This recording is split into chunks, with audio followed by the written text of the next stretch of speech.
Menghabiskan sisa dari masa libur lebaran di tahun 2019, ribuan warga baik dari dalam maupun luar kota Palembang memadati wahana permainan air yang berada di sekitar jalan bypass Alang-Alang Lebar, Palembang. Terlihat antusiasme pengunjung menikmati berbagai wahana permainan air yang disediakan. Dengan wahana permainan air favorit adalah Zimba Zone, di mana para pengunjung disuguhi dengan tumpahan air langsung dari ember raksasa. Opi, salah satu warga, mengatakan sengaja memilih menghabiskan liburan bersama teman-teman dan keluarganya karena jarak yang tidak jauh dari pusat kota, sehingga bisa menghemat biaya wisata. Terlebih lagi di wahana permainan air ini juga dihadiri para badut yang siap menghibur pengunjung. Karena seru aja, Kak. Fasilitasnya gimana nih?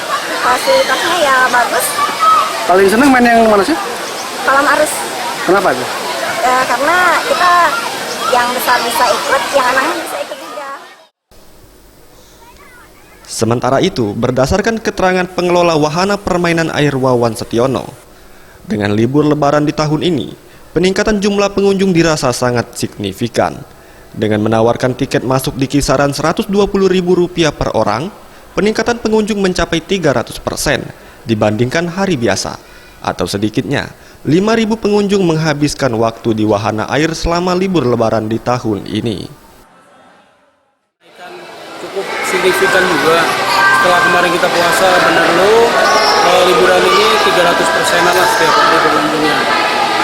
Pak, ini ada tema khusus nggak untuk libur tahun ini? Tema khusus sih sebetulnya setiap tahun pasti ada. Ini temanya kita Arabian Night. Tapi sebetulnya dari 1001 Malamnya Aladin.